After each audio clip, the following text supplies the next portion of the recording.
kindly introduce yourself? My name is Subukwe Shukura. Okay.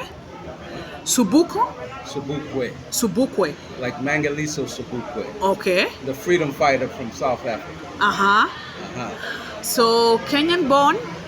No, I Uh-huh. was born in the States, All right. in the United States. Uh-huh. Yeah. Which state? I was born in Missouri. Okay. The land of the Mississippi. Uh-huh. The Mississippi indigenous people Uh-huh. who were wiped out by the United States settlers. Uh-huh. Yes.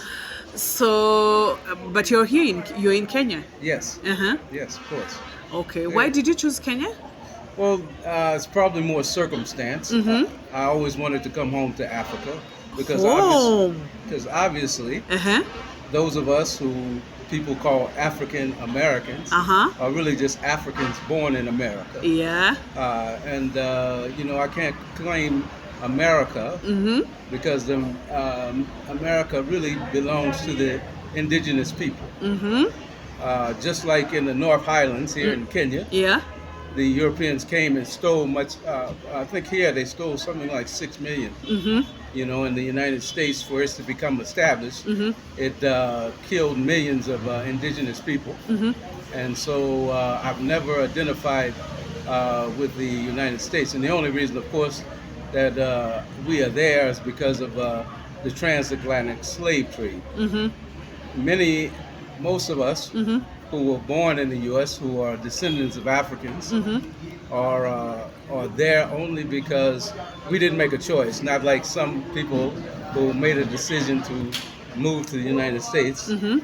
Even citizenship was forced upon us. Okay. So I've always known that Africa was my home. Wow. So I've always wanted to become home to Africa. So Okay. I had an association with Africans from all around the world. Of course, in the U.S., they have Africans from West Africa. They have Africans born in the Caribbean. They have the East Africans. I had friends who were from East Africa. I learned a lot about the East Africa through my readings of Ngugi wa Thiong'o's books. Uh-huh. And of course, when we were young, we used to hear the speeches of Malcolm X when he talked about the Mau Mau struggles, the struggles of the Land and Freedom Army. Uh-huh. So we had some inkling of what was Kenya was about, at least from the standpoint that it was a very important country that helped start the armed struggle against European colonialism. And it's probably because of the struggle inside of Kenya that the rest of the British colonies were granted independence, because they didn't want to fight that fight over and over again. Yeah. So that's one of the reasons why Kenya is always been important to me. But I think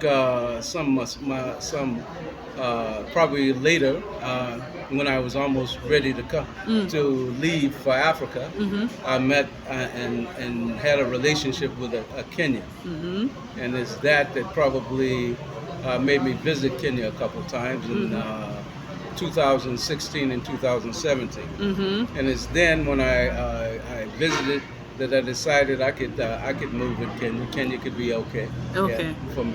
Yeah. So is that your feel, or your parents still feel the same, and your other extended family members? Unfortunately, my parents are no longer alive. Oh wow. Okay, I'm sorry.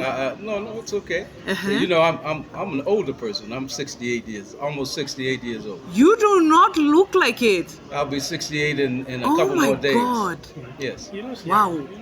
You look very young. Yes, but I'm not young. Oh my God. So my parents have passed for some time, but no Okay. problem.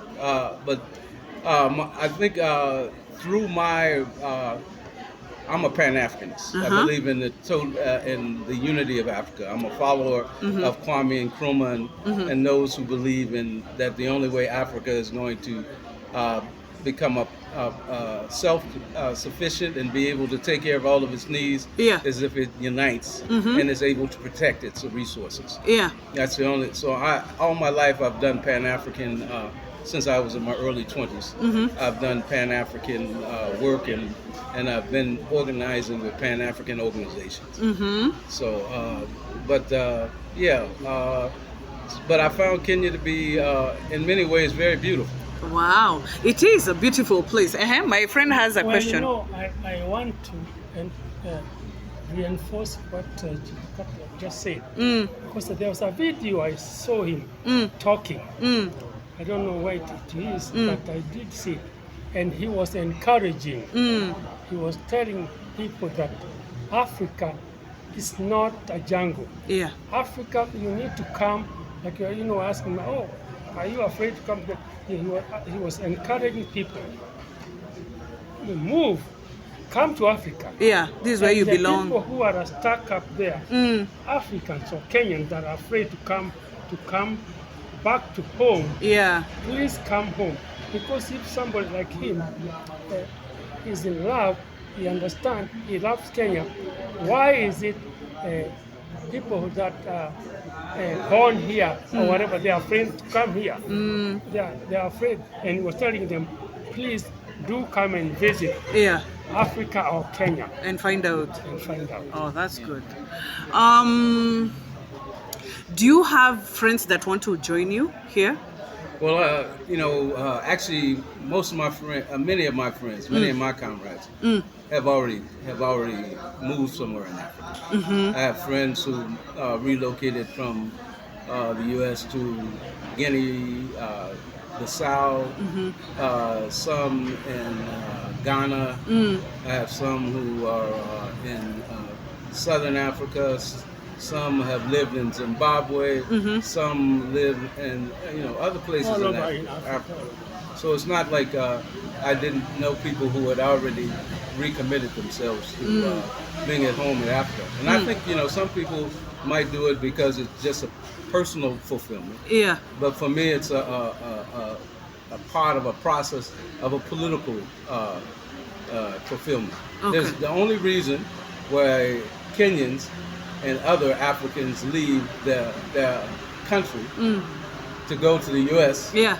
is because most of the resources in Africa are controlled by big Western corporations. Europe Yeah. and- Yeah, so we have all this forest out here, all this growing land out here. Yeah. That in Kenya, and all of these resources that could be turned into products. Yeah.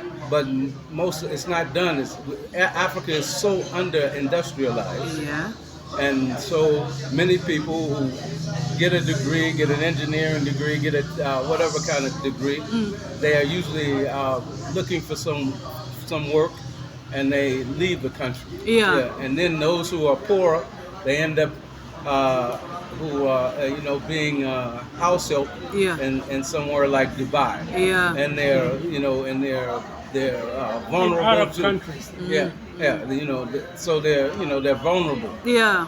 to all kinds of abuse. But so for me, I always say that Africa is the richest continent on the face of the earth, but it has the Absolutely. poor people, Yeah. poorest people.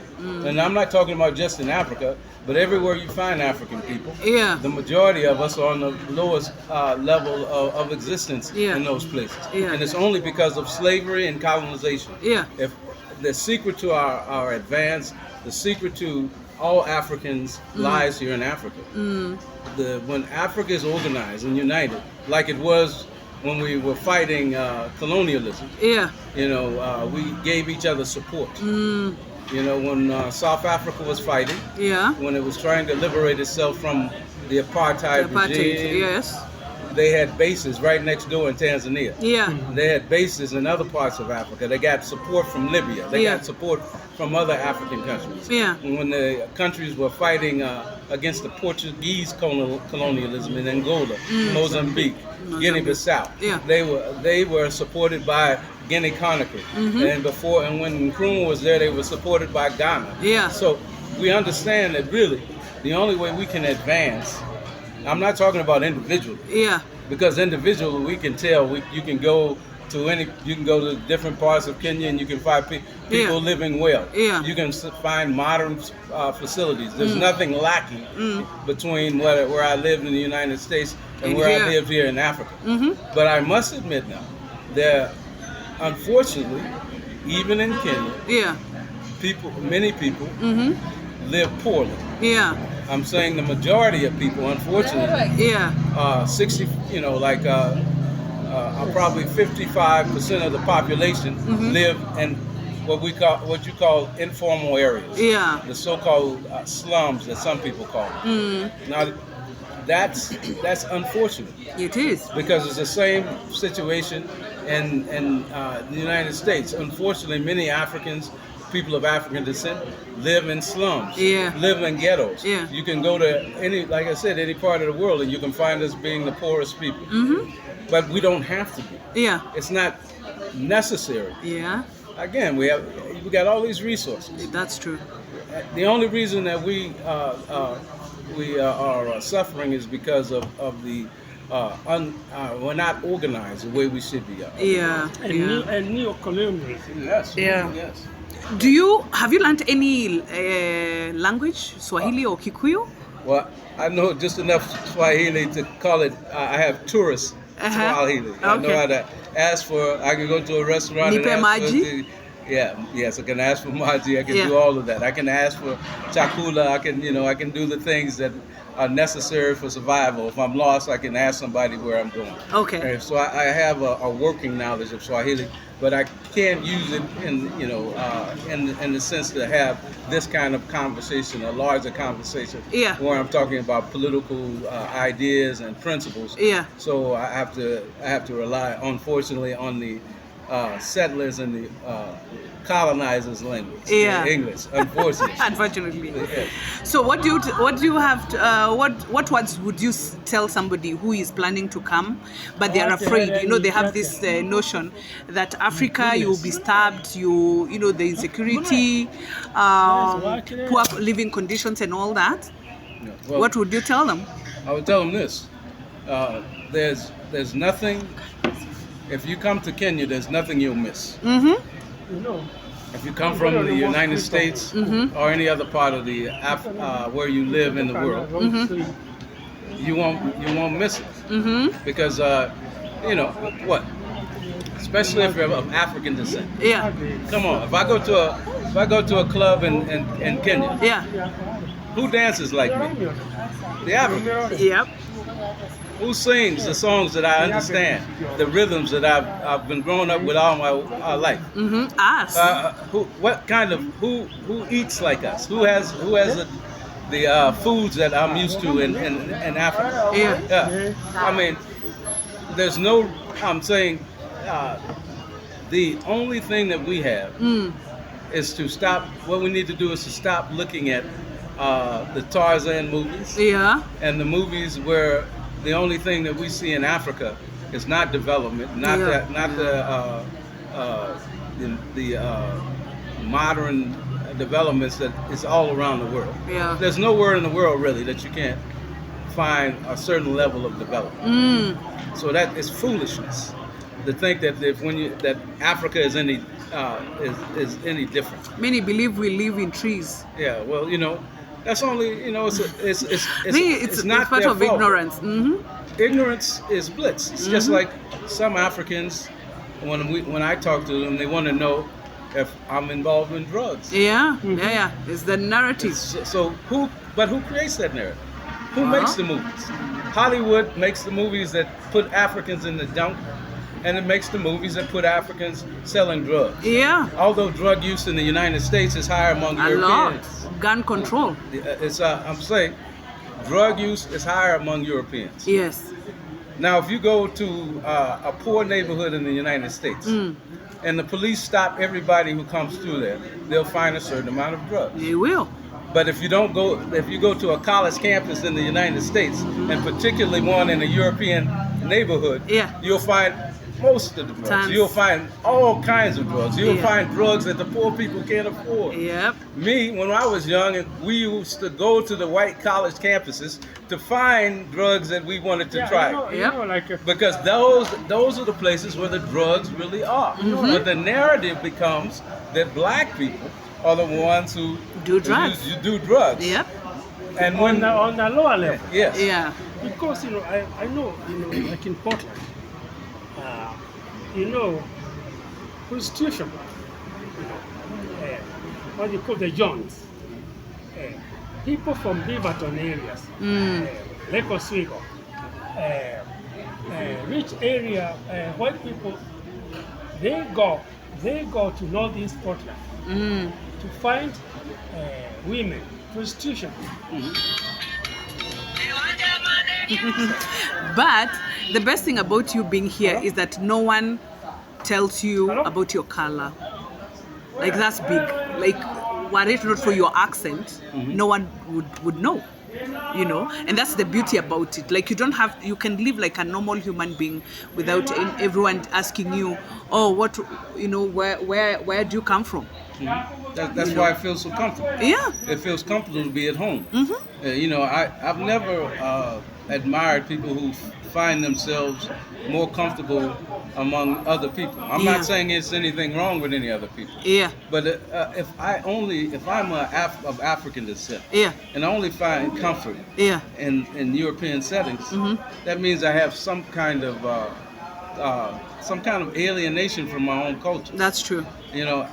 I find I've been in many places in the world, and when I'm among African people of African descent, I'm always at You're home. You're home.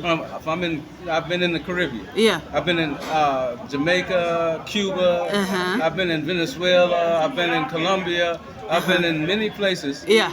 And I'm telling you, if you go to parts of Colombia, you'll think you're still in Africa, Yeah. because some of the Colombians, Africans of African descent, still speak some African language. Yeah. So we have to understand that it's a big myth Yeah. that our differences are more pronounced than our sameness. Yeah. It's like some of us are darker than others. Yeah. Some of us are lighter than others. But in reality, most of us carry the culture. Yeah. When we went on plantations, we continued to use African instruments. When they took our instruments away, we still went back and made the same kind of African drums that we used to use when we were in Africa. We went back and tried to create the same kind of gourd instruments, string instruments. Yeah. Because That's us. because it's our culture. We sing, like I said, we that's our life. Yeah. You see, Go ahead. what I was saying is that when white people come into poor neighborhood like Northeast, they always say, people who do prostitution, they always say associated with the poor people, us down, Us versus but them. the people who are really participating on the Jones are the white people. They are the one who come and pay these women, Yeah. take them over there. When they started a system to capture those cars, Yeah. but they come and they hide.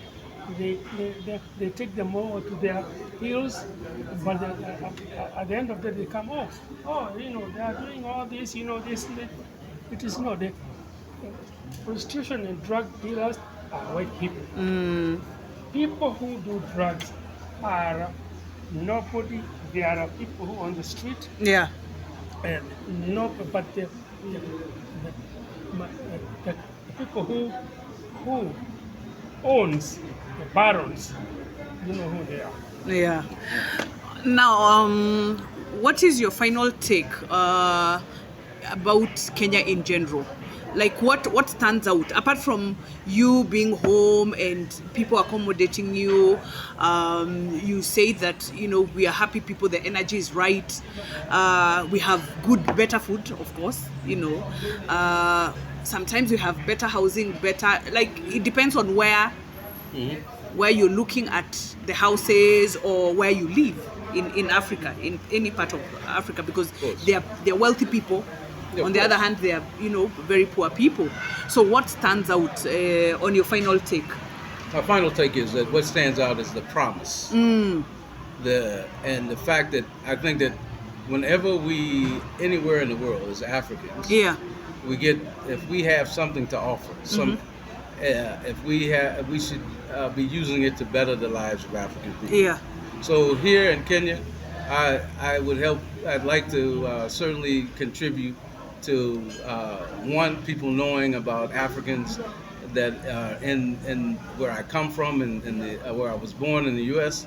So that we are not to try to lessen this ignorance about each other Yeah. and to try to create more collective processes, more Pan-African processes, more understanding that we should be helping each other wherever we are on the planet. Yeah. And so for me, my takeaway is that I want to know and I want to see the betterment of the conditions of the people who are poor here in Kenya. Yeah. I want to see the betterment. I want to see more people come here and contribute to the uplifting of other Africans. And don't be afraid. Right. Yeah. There's not. Don't be Why would afraid. you be afraid? I'm more afraid on the other side. On some sides of some. My parents were born in the countryside Okay. in the U.S. Yeah. They were born in the Mississippi Delta. All right. And the Mississippi Delta is one of the most racist places. Tourist. They saw Tourist and racist. they saw people get hung. They couldn't sit down on the bus. Oh my God. They couldn't use the same restrooms. Yeah, with the whites. As white people. Even to this day. Yeah. this is There's still just- that disconnect. It is Yeah. So, I mean, it is. So- But there's also, sorry to cut you short. There's No, also when when you're doing your final take, there's also this narrative I've heard that Kenyan women are targeting you because they think you have more money, so that's why they are very accommodative, which is a lie. Because I'm a Kenyan and I know, yeah. So we need to squash that and Look at tell him, them I no. mean. Look at Yeah. that billionaire. Doesn't look like a, oh my goodness. He's living among us. Yeah. No. It's a narrative that needs to be, Well, I think it's the narrative is unjust in the sense that one of the things that if all people looking to better themselves, Yeah. it's not just African people who are looking to better themselves. Yeah. You don't think if you go on the internet, if you go and stop the internet, you can find all these ads about women around the world who are looking for Up. to better themselves by marrying somebody with maybe more money than they have or whatever. Yeah. But it's not an unusual reality in a patriarchal world Yeah. when women don't always have opportunities. Certainly we all over the world have a responsibility to try to make this world more accommodating to women. Yeah. So that women in general can have better lives. So they can get the same education as men, and same opportunities as men. So we know that even in somewhere like Kenya, in the government, we know that they haven't reached their quotas of women in the government. Yeah. So we have to understand that women are struggling. Women in a patriarchal society don't have as much opportunity. That's just a fact. Yeah. But certainly, I don't find the women here to be any different than any African women any other place in the world. That's a narrative. Or women in general. Yeah, exactly. Yeah. Of course. I think it's a narrative that tourists spread. Yeah. Because that's wherever there is tourists anywhere in the world, there's a certain amount of people who live off tourists. That's just the reality. Yeah. You can go to a beach anywhere in the world, Yeah. and you'll find that people live off of servicing tourists. That's the way. That's a reality. Yeah. But in the day-to-day life, no, the people don't. People have jobs. Women have jobs. They don't need. They sell their labor Yeah. just like anybody else. You know, we just came out of a memorandum about torture of women Yeah. last week. It was all over the world. Yeah. About torturing women. Yeah. It became, it's an issue. United Nations. Yeah. Now it's time we are realizing. So, yeah. Well, you just a couple weeks ago. Yes. The women in Kenya were out in the streets. Yeah. They were fighting Femicide. a femicide. I went to watch Yeah. and see the women Yeah.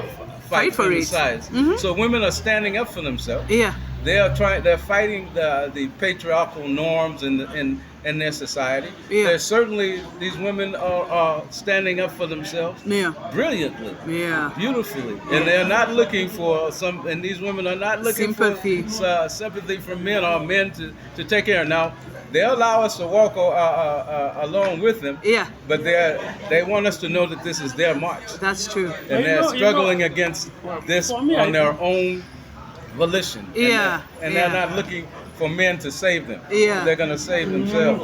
I like for me, that. For me, I know, yeah. Don't look for men to ever save you. For me, I know, in life, if women were leaders in the universe, there will be no wars, there Yeah. will be no suffering. We'll have a better place. Because, who bears the pain of a child? Us. It's your mother. Yeah. When you go to war, if you were injured, something, what do you cry? You cry, oh, daddy, you say, mama. Yeah. Oh, mommy, your mom coming. Your daddy says, oh, go out there. And your mama, so Takes care of you. know the pain of a Of a nation, country, of yeah. a country, Mm. and if they will be leaders of this universe. Yeah. There will be no wars. Yeah. There will be no suffering. Because Yeah. women, they know the suffering, what it takes. Men don't know it anyway. Yeah. I'll No, say. no, that's great. I'll say asante sana. Thank you for your time. No problem. Karibu Kenya.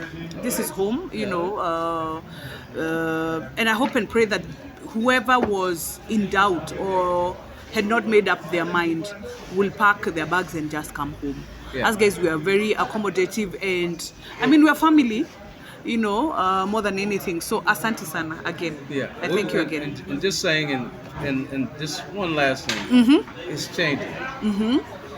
It's changing. Yes. Whenever Africa is on the move, Africans all over the world take notice. Yep. And they're more proud. When they think about the situation going on in the Sahel, when they see that African countries are coming together Yeah. to fight against their occupation Yeah. by foreign militaries and by foreign economics, we are proud. We're very proud. There are many people in the U.S. Yeah. that love Africa, and like I said, when Africa's on the move, they're very proud of Africa. Yeah. So I don't think we're totally just like when Black Lives Matters was going on Yeah. in the U.S. You hear that Kenyans on the internet supporting those people who were resistance. I think we support each other much more than we know. Yeah. But who, again, controls the narrative? Who controls the biggest platforms on the news? The and those media, things? yeah. They're not us. Yeah. That's why when there's something said that is derogatory about Africans, it's repeated and repeated Over and and over and repeated over, and yeah. repeated and repeated, Yeah. and we think that we don't like each other, we don't love each other. Yeah. But like I said, all my life I've had Africans from around the world Yeah. as my friends. And you have the Africa Africa must must unite. unite. Yeah, I love the And shirt. also, Yeah. ignorance Yes. is our worst enemy. Right. Like, he has been trying to spread the seed. Yeah. If you plant a tree, just little, it will grow. Ignorance and do not be afraid Yeah. to come to Africa. Not Kenya, but you can go to Zimbabwe, Namibia, Ethiopia, Yeah. South Africa, but do not be afraid. Spread the word. Yeah. Come home. Come to Africa. Yeah. One day we will get rid of dictators. Yeah. We will we will, like there was an inauguration in Ghana, Yes. Bahamas or Ghana. There was a lot of Africans, but the person who got the most, what do you call it? Votes. Uh, Applause. Applaud, yeah. Is Ibrahim And shout. Traoré of Burkina Faso. Yeah. And there's four countries: Niger, Burkina Faso, Mali, and another country. Yeah. They have come together to say now that they have kicked all the Ivory Coast. They are now all the French troops are boarding planes to go back to France. Yeah. Ivory Coast was the one who was remaining. So, and they say, do not lie to us that you are fighting terrorism. No. They are the one who are bringing the terrorists. Yeah. So that we can keep. We're helping a place like Darfur, all over these places. Yeah.